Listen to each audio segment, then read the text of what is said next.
فاذكروني أذكركم واشكروا لي ولا تكفرون يا أيها الذين آمنوا استعينوا بالصبر والصلاة إن الله مع الصابرين. Maka beliau Hasan al-Basri rahimahullah ta'ala mengatakan dalam ungkapan beliau, seorang pembesar tabi'in ini. Orang tabi'in yang pernah nyusu sama ibunda Ummu Salamah, istri Nabi SAW. Jadi anak susuan. Ya. Dan anak susuan itu mahram bukan? Mahram bukan? Mahram. Mahram itu nasab karena persusuan, radha'ah karena musaharah, perbesanan, permantuan. Permantuan bahasa kita ya, musaharah. Ya. Kemarin saya jelaskan kalau ada, ini saya selit sedikit, siapa tahu penting. Kalau ada orang menikah sama janda, si janda bawa anak bawaan, paham? Dari suami sebelumnya. Kalau dia anaknya perempuan, anak bawaannya anak perempuan, begitu dia mencampuri ibunya, si janda ini dicampuri oleh laki-laki ini, maka automatically anak perempuan bawaannya itu jadi, maksudnya bapak tiri, bapak sambung ini jadi mahram. Kalau udah dicampuri emaknya. Kalau belum dicampuri terus diceraiin sama si laki-laki ini, nanti boleh dia nikah sama anak perempuan itu, paham?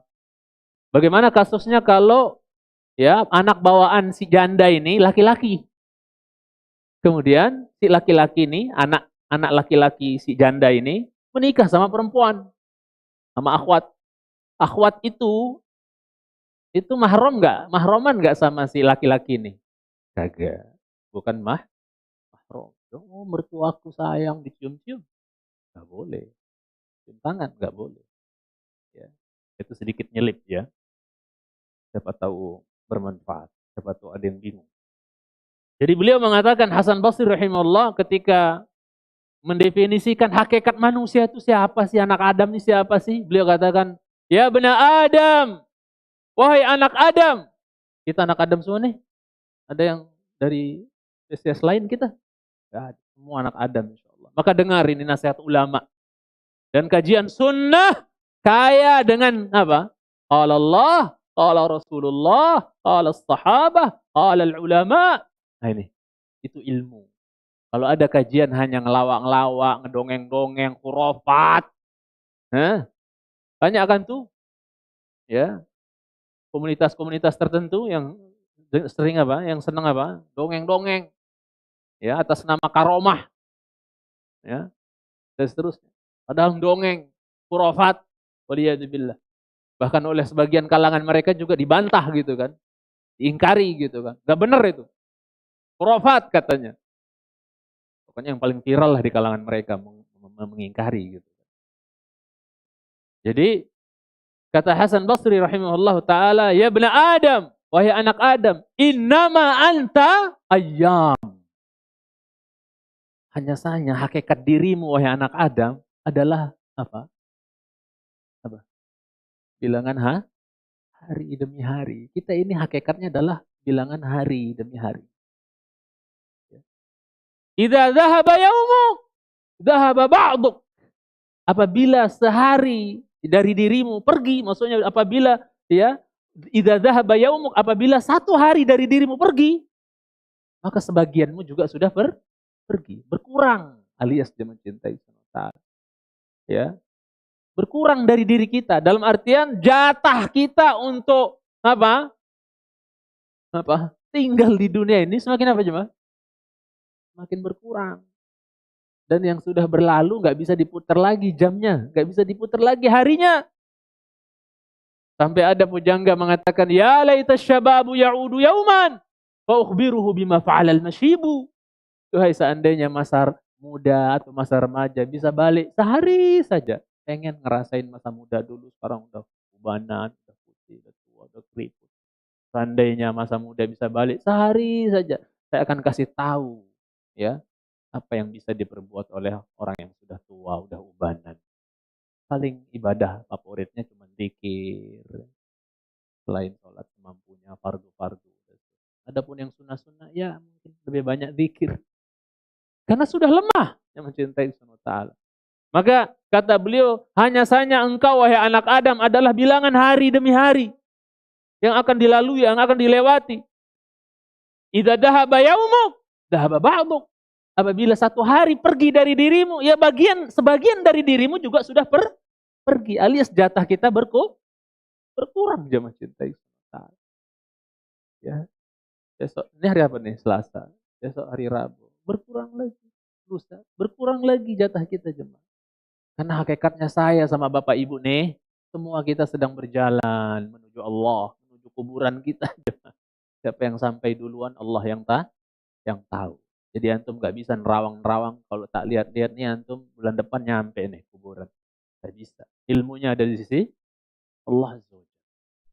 Ya, ilmunya ada di sisi Allah Rabbul Izzati wal Jalal.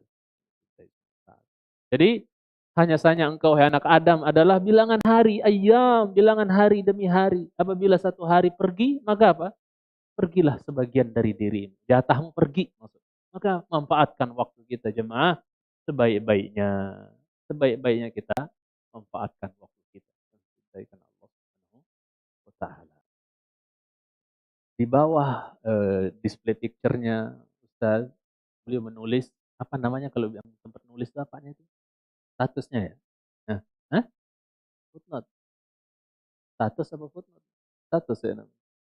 Nah, beliau menulis ucapannya Ibnu Hubairah rahimahullah taala, seorang salaf kita. Ya, beliau beliau pakai display picture buku ini, di bawahnya ada kayak sejenis status lah gitu ya, tulisan. Beliau bawakan di situ tulisannya ya atau ucapan seorang salaf yang bernama Abul Atahiyah. Abul Abul Atahiyah. Bukan Ibnu Hubairah, bukan Abul Atahiyah, yaitu Ibnu Hubairah. Apa kata Ibnu Hubairah dalam bait syairnya? Dia katakan, wal waqtu anfasu ma'ani anaita bihifdhihi wa urahu ashala ma 'alaika yadhi'u. Dia katakan bahwa wal waqtu anfasu ma 'anaita bihifdhihi wa urahu ashala ma 'alaika yadhi'u. Dan waktu itu adalah, kata Ibnu Hubairah, adalah sesuatu yang paling berharga, paling mahal, yang harus kau apa? Harus kau manfaatkan benar-benar. Kau harus berikan perhatian benar-benar tentang waktumu itu. Jaga baik-baik itu waktu. Berikan inayah, perhatianmu yang benar, yang besar terkait tentang waktumu itu. Ya. Dengan apa? Bihifdhihi, dengan kau jaga, pelihara, manfaatkan itu waktu. Jangan dibiarkan sia-sia berlalu begitu saja tanpa ada amal saleh, kebaikan yang manfaat untuk dunia dan akhirat kita gitu. Ya. Dan beliau katakan wa urahu, dan saya melihat waktu itu ashala ma 'alaika yadhi'u. Ya. Sesuatu yang paling gampang sirna pergi sia-sia, dilalui dengan sia-sia tanpa manfaat, yang paling mudah untuk berlalu tanpa manfaat alias sia-sia itu yang paling mudah apa? Waktu. Saya melihat waktu itu paling mudah disia-siakan. Bahkan kalau dalam sebagian ungkapan Ibnu Qayyim rahimahullah, bukanlah kematian jasad itu kematian yang lebih parah. Sebenarnya kematian yang lebih parah itu adalah ketika orang menyembelih waktunya. Dengan dia pakai bukan untuk yang manfaat. Itu kematian yang lebih parah, kata Ibnu Qayyim rahimahullah ta'ala. Maka ada ungkapan ya bahwasanya apa? Al-waqtu illam taqta'hu qata'ak. Waktu kalau kau tak potong dia yang potong kau. Waktu kalau kau nggak nyembelih dia, nggak manfaatin dia yang nyembelih kau, dia yang ngerjain kau. Paham maksudnya jemaah? Jadi kita yang harus apa? Ya, memanfaatkan waktu tersebut. Jangan kita yang dikerjain sama waktu untuk kita leha-leha yang nggak manfaat. Jadi beliau katakan Ibnu Hubairah, waktu adalah sesuatu yang paling berharga, paling mahal, yang mesti diperhatikan, dijaga oleh seseorang, diberikan perhatian yang terbesar untuk dia pelihara, manfaatkan waktu itu. Dan saya melihat waktu itu paling mudah disia-siakan oleh seseorang. Ya kita lihatlah di lapangan hari ini. Allah, terutama sekali anak-anak muda. Saya melihat ada anak muda beberapa di sini. terutama sekali anak muda. Ya, anak muda condong sekali untuk menghabiskan waktu-waktunya bukan untuk yang manfaat. Anak muda ini. Kecuali anak-anak muda yang Allah rahmati. Semoga anak muda yang lagi duduk di majelis ini termasuk yang dirahmati. Allahumma amin. Ya, mencintai Allah. Anak muda itu ya kalau punya waktu luang, ya fisik kenceng, sehat, pegang fulus karena ibu bapaknya mungkin orang deheb, wah kelar itu. Kecuali yang Allah jaga dan rahmati ya, kelar. Makanya apa kata Abul Atahiyah rahimahullah ta'ala, Abul Atahiyah pernah berkomen tentang pemuda, inna syababa wal faragha wal jidah, ya, mafsadatun lil mar'i ayya mafsadah, katanya. Bentuknya kayak bait syair ya. Ya. Inna syababa wal faragha wal jidah mafsadatun lil aqli ayya mafsadah. Dalam sebagian lafal. Bagian lafal lagi, ya, mafsadatun lil mar'i ayya mafsadah, gitu artinya. Sesungguhnya masa muda plus faragh, adanya waktu luang, dan juga jidah. Jidah itu bukan nenek artinya. Ya. Jidah artinya apa? Fulus, harta. Pegang duit dia. Ini sarana yang paling gampang untuk menjadikan banyak anak muda terjerumus dalam maksiat. Ya enggak cuma. Fulus punya, bapak gua kaya kata dia. Kendaraan punya, semuanya punya. Fulus punya. Dan survei di lapangan banyak, saya tahu. Saya tahu. Survei di lapangan banyak, saya tahu. Bagian anak orang yang mampu rusak. Karena modal ada, ya mau apa aja, mau berapa aja, tinggal gesek ibarat. Kendaraan ada, waktu luang ada, lagi muda-mudanya. Aduh, kalau nggak dibimbing dengan ilmu, nggak nempel dengan orang saleh dan berilmu, kelar. Illa man rahimah rabbuh, kecuali yang Allah rahmati, yang bisa terjaga terus. Ya, sesungguhnya anak muda, waktu luang, ada harta, modal, itu kerusakan.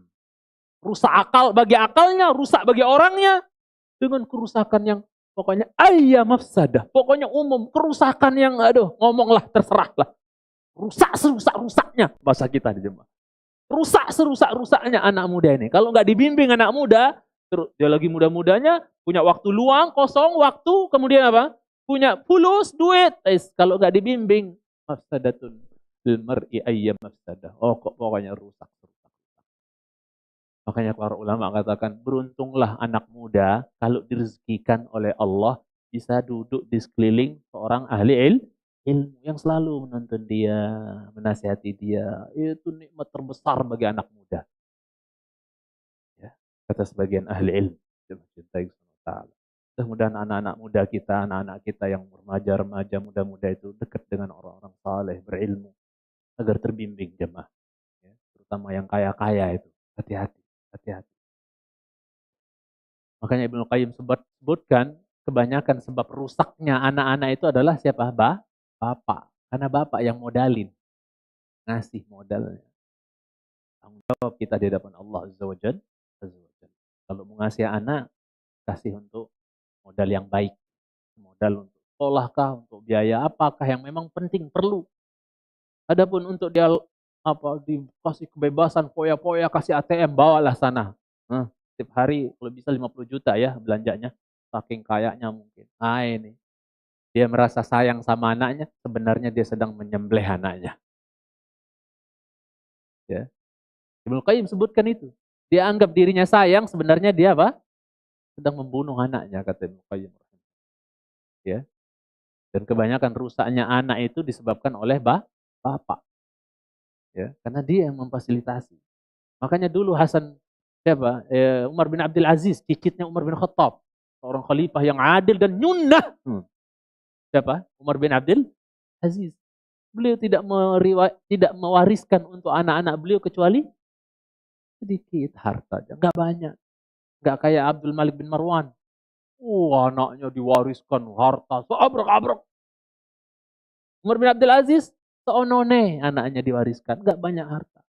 Kenapa kau gak wariskan anakmu harta benda padahal kau khalifah, kau raja, penguasa, tinggal kling, udah. Kaya raya semua anak cucu keturunan sampai 7 turunan juga bisa gitu. Tapi kenapa nggak diwariskan kecuali sedikit? Keren jawabannya Umar bin Abdul Aziz. Adakah bapak-bapak yang berprinsip seperti ini? Dia bilang, anak-anakku tuh satu di antara dua. Satu di antara dua tipikal anakku itu. In kanu salihin. Kalau anak-anakku soleh, fallahu yatawallas salihin. Allah yang akan jamin rezekinya orang-orang soleh. Kalau anak-anakku soleh, aku nggak khawatirkan rezeki mereka. Udah ada jatahnya mereka dari Allah. Orang kafir saja yang nggak sujud sama Allah dikasih rezeki. Gimana anakku kalau dia bertauhid, kalau dia ibadah, kalau dia soleh, sholat, pasti kasih makan. Ya. Dan rubahlah, tolong bapak-bapak, ibu-ibu yang punya pikiran, kalau anak saya nggak kuliah di tempat yang harus, ya selain agama gitu ya, nanti makan apa ada seterusnya. Nggak ada ceritanya anak kita hafiz terus nggak dikasih makan sama Allah. Nggak ada ceritanya anak kita jadi ustaz nggak dikasih makan sama Allah gitu. Jangan dirubahlah pola pikir itu. Ya, orang yang sudah ngaji harus beda pola pikirnya. Bukan kita melarang untuk sekolah di tempat yang umum, tapi jangan punya statement kalau sekolah di agama ujung-ujungnya kere. Yarfa'illahu alladhina amanu minkum alladhina utul ilma darajat. Ibnu Khidaj mengatakan, laqad balagha bi malikin at-talab hatta naqadha saqfa baitihi. Dulu saking parahnya kerenya Imam Malik menuntut ilmu zaman dulu, sampai nggak punya modal, nggak punya duit, itu plafon genteng ibunya rumahnya dilelang sedikit-sedikit cuma genteng rumahnya dilelang demi dapat fulus buat biaya nuntut ilmu. Tsumma malat ilaihi dunya ba'du. Setelah beliau dapat ilmu, orang berilmu, alim, malah apa? Dunia nyembah-nyembah beliau. Dunia condong kepada beliau. Imam siapa? Malik bin Anas rahimahullah. Imam Darul Hijrah. Rahimahullah ta'ala. Bahkan beliau juga sering dapat kiriman uang dari siapa? Ulama yang alim di masanya. Laits bin Sa'ad. Pernah dengar Laits bin Sa'ad? Jadi jangan dikira madhab dulu jemaah cuma Syafi'i, Maliki, Hambali, Hanafi saja. Ada juga mazhabnya Imam Sufyan Ats-Tsauri, ada madhabnya siapa? Laits bin Sa'ad dan yang lainnya. Banyak madhab dulu jemaah. Tapi yang masih eksis 4 saja. Yang lain-lain apa? Murid-muridnya tidak apa? Tidak melanjutkan estafet madhab gurunya ibaratnya jemaah. Dan bisa jadi hilangnya madhabnya Laits bin Sa'ad, seorang ulama yang alim, lebih alim dibandingkan Imam Malik bahkan. Ya. Tapi beliau ada plusnya, kaya raya. Semua jamaahnya, murid-muridnya yang hajiin semua dia. Kalau sekarang kan kebalik, ustadz dihajiin sama jamaah banyak biasanya. Ya enggak? Kalau dulu ulama, guru ngajiin apa? Murid-murid, saking kayanya. Non sewu ya. Saking kayanya. Cuman ajibnya beliau nggak pernah bayar zakat. Nah, kaya raya itu nggak pernah bayar zakat seumur-umur. Loh, mana itu ulama kok nggak bayar zakat? Kenapa? Nggak pernah haul. Apa maksudnya? Nggak pernah sampai haul, nggak pernah 1 tahun. Habis untuk membantu. Termasuk yang rutin dikirimin oleh Laits bin Sa'ad adalah teman sesama ulamanya, yaitu siapa? Imam Malik. Lihat, jarang-jarang ya. Jarang-jarang yang ustadz ya sukarela ngirimin teman sesama ustadz yang lain. Jarang ya.